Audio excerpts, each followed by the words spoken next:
Hello and welcome to 100% Real with Ruby.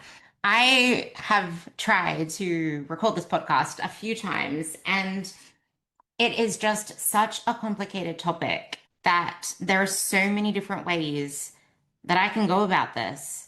And the importance of it is huge. I'm hoping you can gain a lot more from this that's going to set you up for your journey and make you realize that what you're feeling in certain aspects of your journey, you're not alone and there is nothing wrong with you for having them. Because sometimes we feel like there's something wrong with us. Like, why are we the only ones struggling? Why do people make it look so easy? How do they have so much motivation? And to be honest, it's really hard to be motivated by something when you've been putting in so much effort and not seeing the results from it. And when it comes to motivation, I believe in motivation. It's just there are different types of motivation.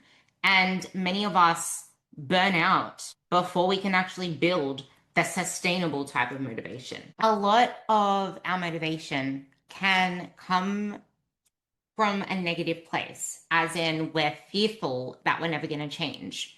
And ugh, it is really difficult to believe that you can and to believe in the possibilities and to go all into something when your history is full of diet struggles, of you putting in the effort to only be let down by yourself because you couldn't follow it through, or you followed it through, you gritted it through, but you either burnt out, you couldn't sustain it, everything felt absolutely draining and daunting because you weren't able to live the life that you wanted to live. It felt like this huge sacrifice. And a lot of women do come to me in this position. And this is typically where they aren't aware that this is where they are, which is why I'm trying to paint as much of a picture as I can so that you can have the awareness. Because how many times have you tried to start something again to only fail once again? Or to burn out, or to sabotage, or to not see progress at the rate that you wanted to see progress. This is where we start to get super self-critical in the process.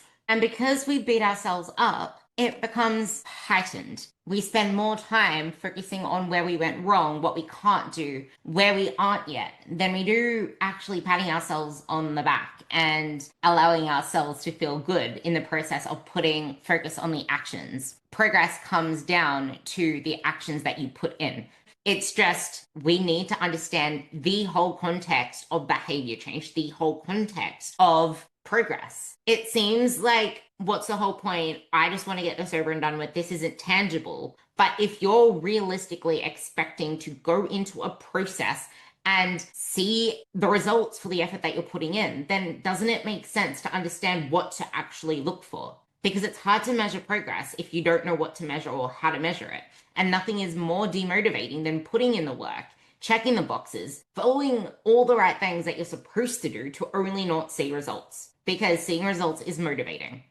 And we always see results when we start something new, which is why on part 3, I will be going into why a lot of people stop seeing results in their training and then they still just end up looking soft. We chase fast progress, we chase notable progress, but our body doesn't change to the timeline that we want it to, which sucks, I know. And it doesn't change in the same rate forever and ever. When you start anything new, progress is faster. That's motivating. It's just what motivation type are you using to start with? And is that then met with the transition into the next stage? Sadly, it's not because we don't understand this when we start our journeys. And that's where I want you to forgive yourselves for not understanding this to start with. So it's okay that you've struggled in the past, but you have the chance to understand now.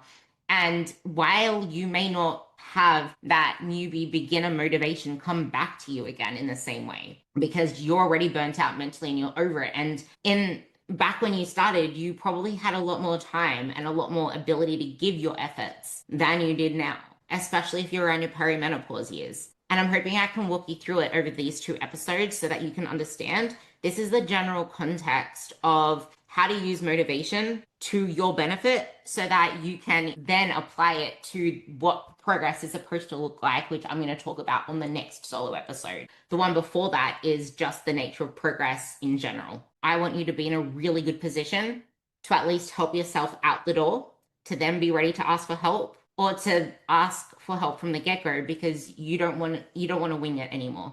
You don't want to waste any more time. I know that I didn't. I had to go all in and pay 4 times the price for the coach that I wanted, but it was worth it for me. Our results are told by both our receipts in terms of where we put our purchases, as well as our grocery list. That's what I typically like to say with that. It's like, what are you buying and where are you putting your money? That determines a lot of our results. And it's really difficult when people go walking through aisles saying cereal's bad. It's just like, what's the majority? Are you eating out more often than not? And this feeds into the nature of progress, because if you have the wrong perception of what this is supposed to look like, you feel like you need to go cold turkey. And whatever sacrifices you need to make now are forever. And that isn't something you can sustain. That's why it is so hard for you to go all in. And if you're not going all in and you're only giving half-ass efforts, but without even realizing, it's just that you're physically and mentally burnt out. It's like you're giving your best effort, but that's relative. In absolute sense, you're not giving all that much because everything has been downgraded from the fact that you have never given your body or anything a chance to restore so that you can be up to that usual level. And this is where I found myself. Mine was more so in the training realms because I was giving all of my efforts and I wasn't feeding it. And my coach said something to me the other day. He's like, you're working really hard. Well, I'm actually in maintenance now. Versus back then, I was eating like 1,600 calories and hardly any carbs. And then when I'd eat a lot, it still wasn't enough. And when I was in a surplus, I wasn't really in a proper surplus. I was doing dumber shit with my food. It's like I was trying to earn my food, but I wasn't building muscle, even though I was eating in a surplus and training really freaking hard because there was no recovery, actual recovery at the tissue level. That worked until it didn't. Because yes, I was eating a lot more and I was training to match it, kind of thing.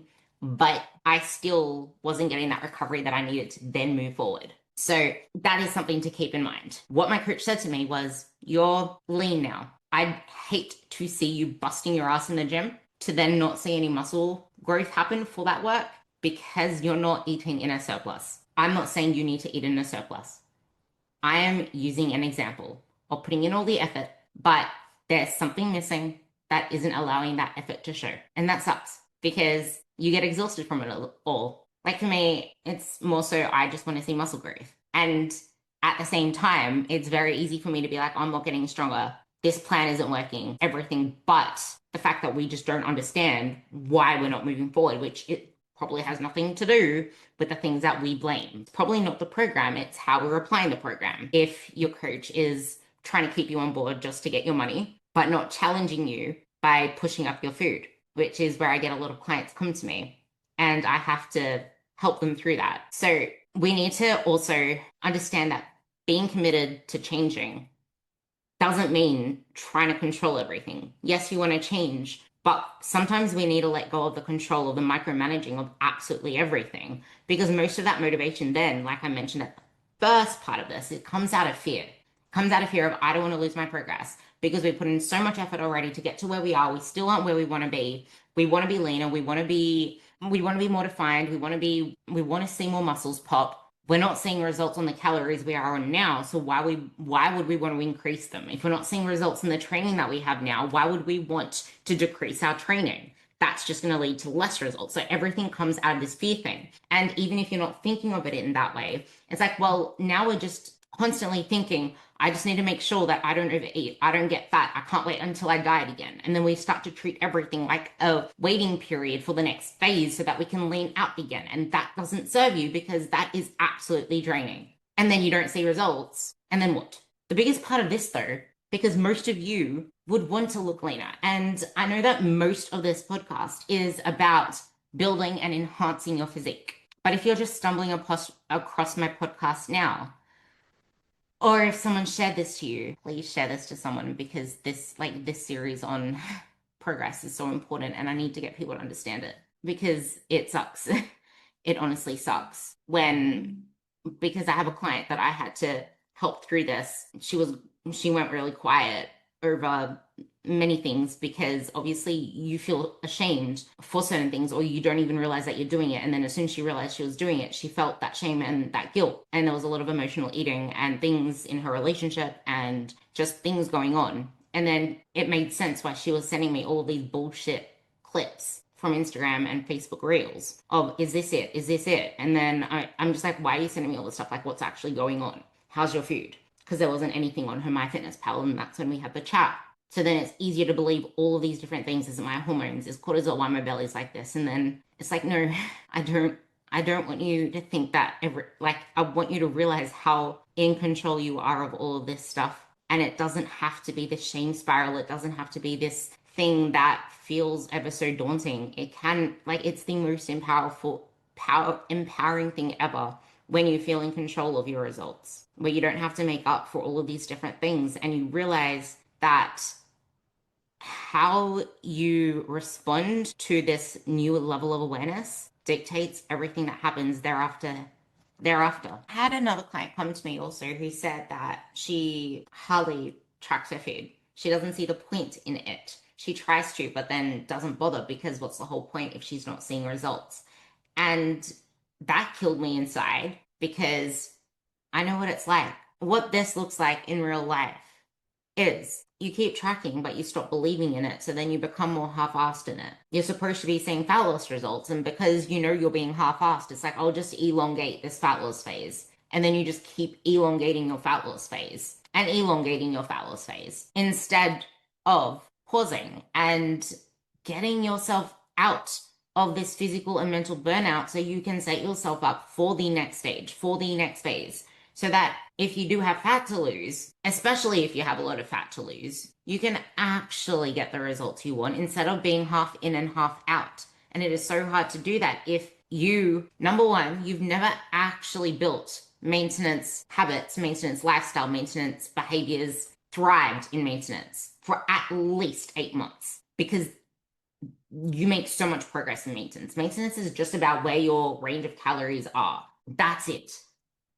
And then, do you actually trust your body enough to respond to whatever changes that you make? Because it is really hard for you to go all into maintenance if you don't actually trust your body, trust yourself, trust that results are going to happen. The real question is, why are you finding it so hard to let go? Why are you finding it so hard to eat in maintenance for a year? Like, what's the fear? Because in maintenance, by law of the word maintenance, you are not meant to be gaining any fat in maintenance. The issue is that a lot of people don't actually know where else to look, where else to focus. It feels like nothing because it's like, well, what am I striving for? And I think that is probably the greatest part of all of this. Because if you never get okay with nothing changing, like nothing changing all that much, and you always need to have these big bouts of progress, how are you going to sustain your results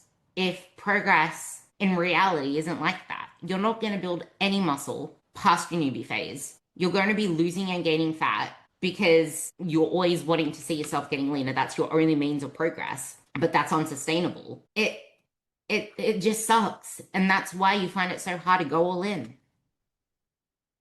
Because after a while, it just loses its steam, it loses its purpose. It just feels like you've been dieting your whole life. So then as soon as you hit that point, it's just fear. I don't want to eat anymore because then I just gain weight. I feel off plan if I eat a meal out. I don't have any self-trust in myself because the only proof that I have is that I don't get results. And if you're going to keep half committing or half efforting, even when it feels like you're giving your best effort, but on the absolute level it's not, it's no wonder that you feel the way that you do.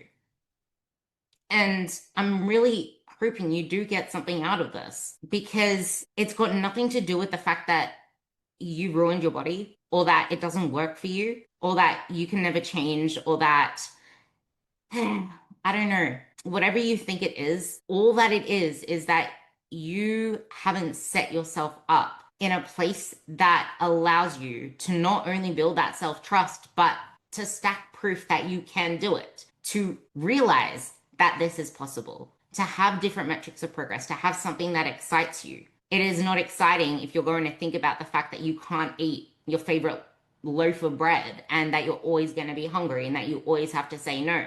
That shit is not fun. And also, if you're only tracking your calories just to hit macros versus to understand what's in the food, it makes sense why you don't have faith in the process. Because it's kind of like the last episode with Kelly Mack, and the last one that I did on my solos. You've just been playing chords to match a song, but when you try to riff your own shit, you sound like your strings are broken. That's got nothing to do with the strings being broken. You just don't know how to play them. That's the same with you and your body right now. I don't want you falling for all of this shit, which is becoming more and more rife, which is why if you can, share this onto someone. Any other episodes that help you break through this noise and see things in a different way that actually empower you. That's what I want you to leave this with, because you already know that you're trying hard. I don't have to do that whole AI chat GPT thing that it's not that you're not trying hard enough. It's not that you like discipline. Whatever else comes after that. Like I don't have to say that. You already know that you're trying hard enough. It's just that you feel like you need to go tighter. You need to go harder. Maybe. It might just be, no, I just need to try a different way. For me, what I always have said is you cannot force a faulty system to work.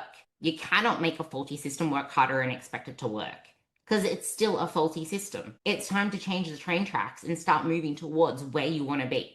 Because having such a tight grip on absolutely everything, trying to control everything, do you really feel like you're in control? Like, is that really control, or is that just fear? It feels like control because it's safety. And that's when we start to always check ourselves on the scale. We body check, we look in the mirror, we cover ourselves up, we don't feel comfortable in our skin. We're always thinking about all these things that we shouldn't be wasting our lives on, because life is to be lived. And you're not living when you're trying to get by on low energy, low calories, chronically underfueling, and setting yourself up for misery in perimenopause and onwards. Because motivation comes from when you see results, but you're not always going to see results at the level that you know them as. You need to expand your meaning of progress and also understand what progress looks like and start to tune into your body. And that's the issue, because most of us don't even know how to tune into our bodies anymore.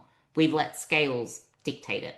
We've let coaches dictate it. And by coaches dictating it, I mean, check in with me, take your photos. I'm going to tell you what happens next. Versus asking questions. How are you? How's your digestion? What else is going on? Because you're more than just a before and after photo. If you keep chasing after photos, does that mean you're going to keep gaining the weight back so that you can keep having after photos? Because I know sure as hell, well, actually, I don't have to say I know sure as hell because I'm already living it. But back then, I knew sure as hell that I didn't just want to look good for a season of my life and the rest of the year, whatever, and then shred again and have to do the whole thing over again. I love eating food. I love feeling good. I love my training progressing. That doesn't happen when I have to diet every single summer, and I don't want to diet every single summer. I'd rather not need to diet, and I haven't. Because if you get yourself to a place that allows you to sustain your body for good, where you hardly need to diet, if you needed to, you're literally 4 weeks away from being ready. I have a client like that, except now she's just in a permanent state of that because we figured out that it was just that alcohol wasn't serving her. And now she is lean year round, and she's 53, turning 54. And that's because she's been with me since 2017. And she always was 4 weeks away from needing to look really lean. And when she went away on holidays for 7 months around Europe, she didn't care. She gained weight because she knew that she'll come back. We did a 4-week cut. She lost 6 kilos in 4 weeks. 8, if you want to include the initial 2 kilos within the first 3 days of water weight. You are meant for this. You can do this. You're meant for anything that you put your mind to.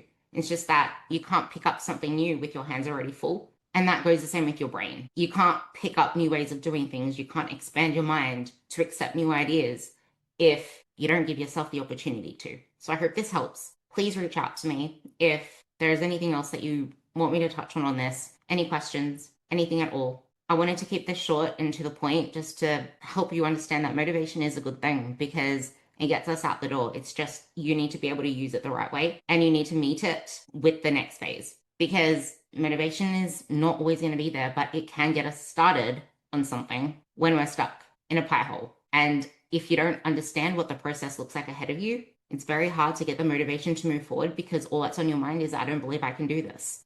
What's my track record? Stack the proof, build your confidence resume, and you will hear me in the next podcast. Thank you for spending the last, let's say, 30 minutes with me. I really do appreciate it. And for you tuning in, and if you said this to anyone, I love you to bits. Honestly, thank you.